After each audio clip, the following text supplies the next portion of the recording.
The town of Fairview, Kansas, trusted paperwork more than people, and that trust destroyed one life quietly.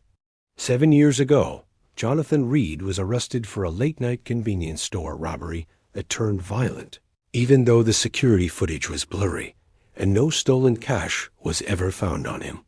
The key evidence was a single digital file, a store camera clip stamped at 11:43 p.m., showing a man with Jonathan's build running past the counter.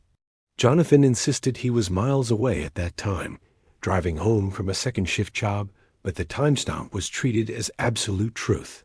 The arresting officer, Detective Paul Simmons, testified that the system was reliable and that timestamps could not be wrong. The jury believed the machine more than the man, and Jonathan was sentenced to 15 years. Jonathan's younger sister, Claire Reed, didn't cry in the courtroom. She noticed something else instead. The timestamp on the evidence printout didn't match the police report time.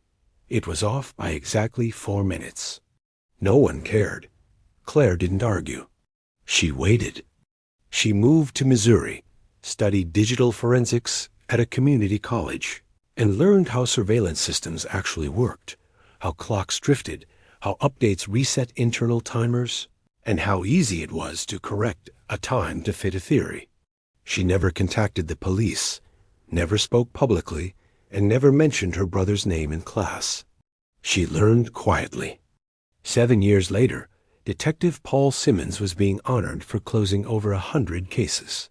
Claire returned to Fairview and took a short-term contract with a private firm hired by the city to digitize old evidence for storage. Her job was simple: verify files, check metadata, upload.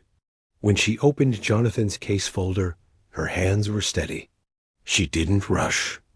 She checked the video's embedded data, not the printed timestamp, and found what she already suspected. The internal clock had been manually adjusted after recording, 4 minutes forward, just enough to place Jonathan at the scene.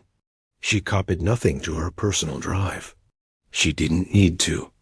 Instead, Claire sent an anonymous compliance report to the state as Evidence Integrity Unit with one neutral question: can you confirm whether timestamp adjustments require documentation?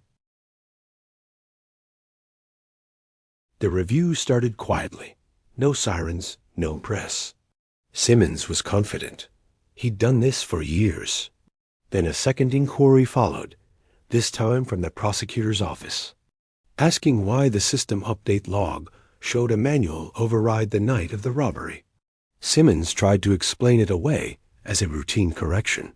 The problem was the system log also recorded who logged in. His name was there. Jonathan's appeal hearing was brief.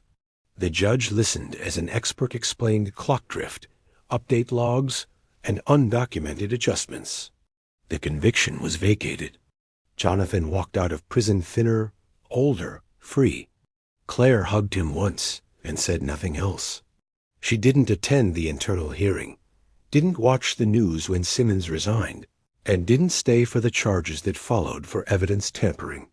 She left Fairview again the same week. Months later, the city updated its evidence policy. All timestamp changes required dual authorization and automatic disclosure. Jonathan started working nights again, slowly rebuilding a life that had been paused by 4 minutes. Claire kept her job in forensics, never mentioning Fairview to anyone. Revenge, she learned, didn't need confrontation. It only needed patience and a clock that finally told the truth.